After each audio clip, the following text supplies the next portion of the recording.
Hello everyone, I'm Coretta Wilson. Happy new school year and welcome to Insight with Superintendent Heath Morrison, the show designed to keep you up to date on the issues and initiatives in Charlotte-Mecklenburg schools.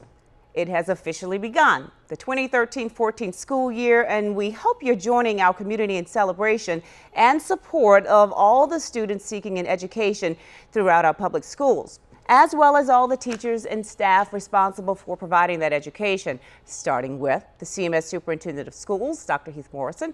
Dr. Morrison, good to see you. Welcome to our second season of Insight. Happy New Year. Thanks for having me. Thank you. We're going to start with the beginning of the school year and a huge celebration that took place with a lot of staff.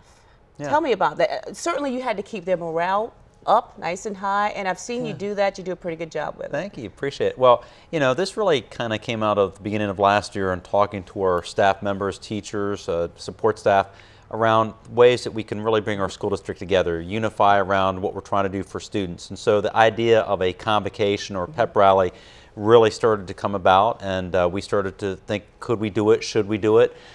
We knew that to do that type of celebration was very important, but we'd need support from the business community, and so it was all paid for through our business community. We appreciate that opportunity to bring our employees together, and it was a wonderful celebration. As I've been visiting schools since school began, I've had teachers, support staff, administrators say it's one of the best things that they've seen happen in CMS, and it really accomplished that idea of recognizing the importance of our educators, reminding everybody about what this important work that we do, and so now, of course, the big question is, are we going to do it in the future? So yeah, keep that on your calendar. Absolutely.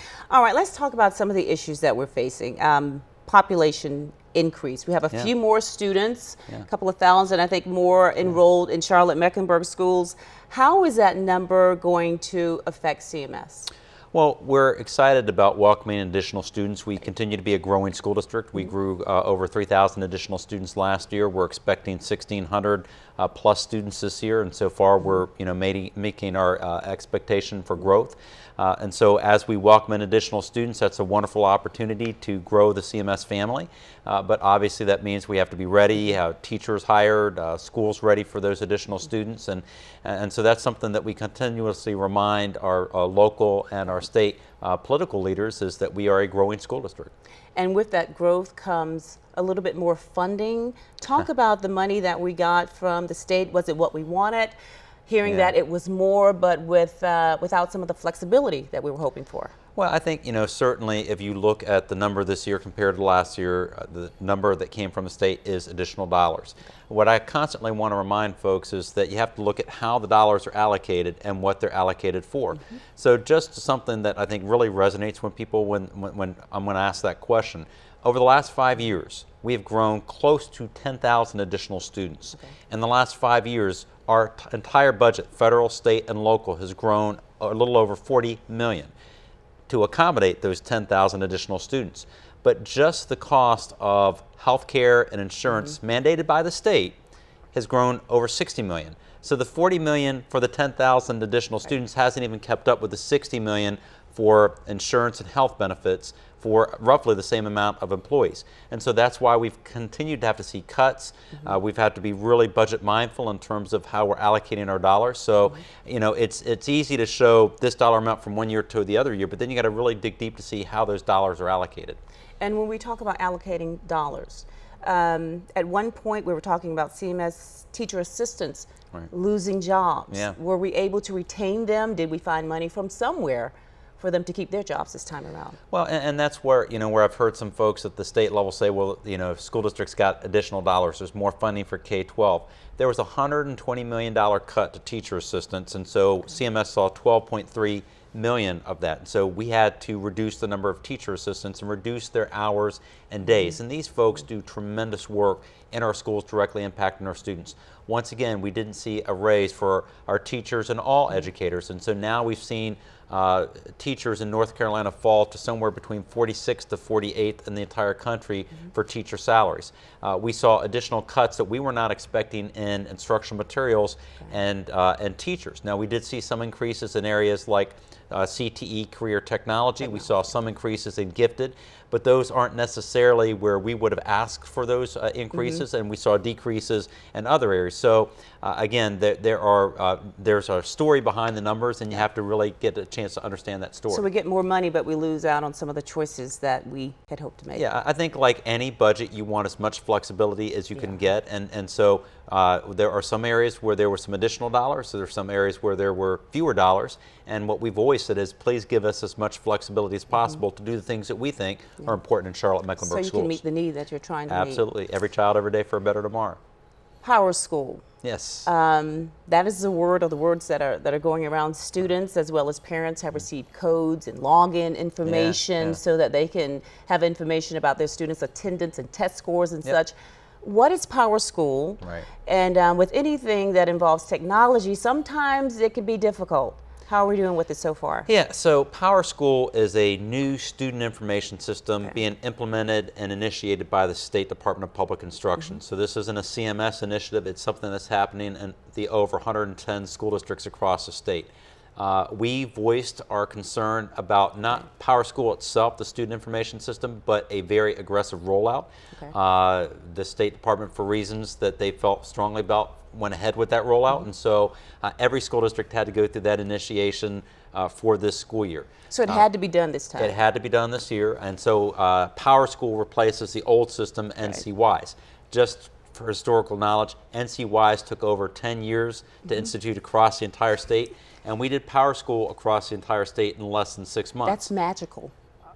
That's one word for it. So we raised our concerns. However, when the state made the decision to move forward, what we said is we work in partnership, and we decided that we were going to have the best implementation of any school district in the state.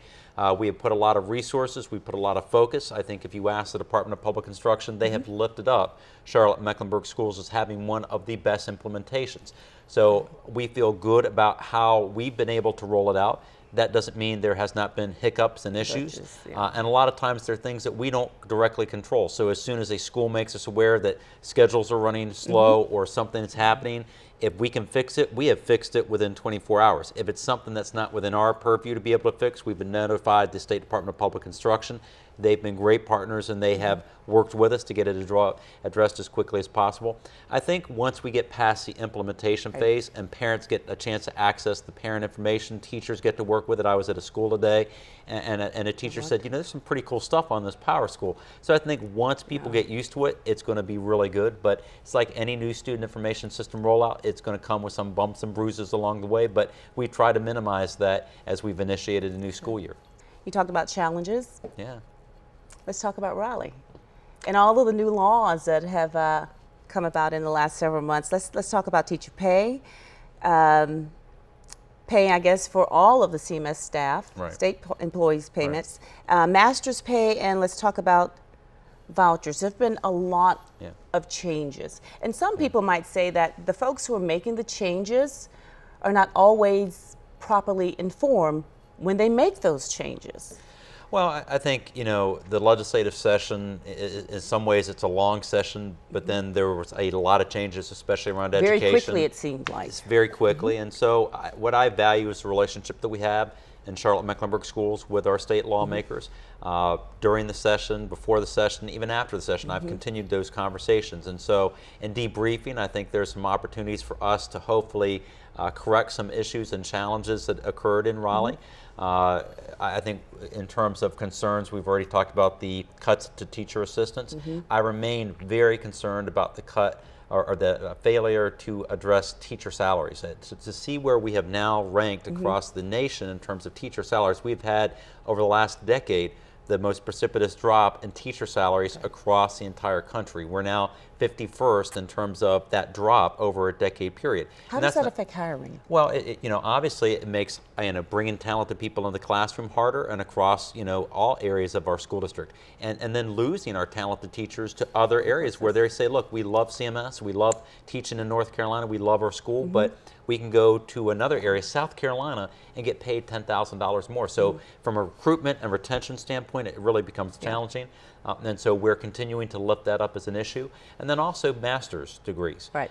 You know, there are lawmakers who feel that, you know, they have not seen the research that they need to see to show that paying teachers for master's degrees is a return on investment for taxpayers. We think there's compelling research to say that that is a good strategy, but our main concern is this.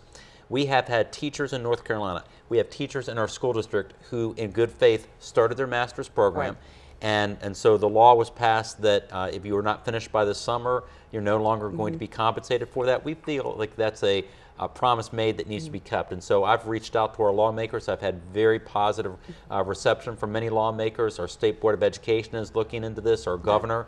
And so I hope that we'll be able to get the state legislature to come back in the short session and correct that. And I feel very good about the conversations that we've had, and I'll continue to advocate. Our board is continuing to advocate, and I hope viewers will hear that and say, you know, that really is a promise made to people that started a program, and if they started, they should receive the compensation if they finished their degree that they were promised. 30 seconds, vouchers. Yeah, you know, so vouchers are certainly, no matter, this is where I fall on this. We were told throughout the legislative session that we all have to stay within our budget, and there just wasn't additional money for education this go around, and so we have to live within our budget. I don't see how you can make some of the cuts we had to make in education, $120 million cut in teacher assistants, and yet we find money for vouchers. And then not only to find money for vouchers, but then to say we're going to hold public schools accountable for this set of results, but we don't require the schools that would be receiving vouchers and students to have that same level of accountability. Most people think that's unfair. Yeah, most of the folks I've talked to said, hey, if the accountability is on the public schools, public and traditional and public charter, to meet those requirements for tax dollars, and if private schools receive vouchers, they should have that same level of accountability. And so how do we pay for it? And then hold everybody accountable, and so those are the questions that really I think come out of the voucher question. Okay, a lot of questions and concerns and topics out of Raleigh that we'll table. Yeah, and we'll come back to those. Indeed, we will. When we come back, the graduation rate in Charlotte-Mecklenburg schools made some impressive gains with the class of 2013. We'll take a look at the numbers behind those numbers right after the break.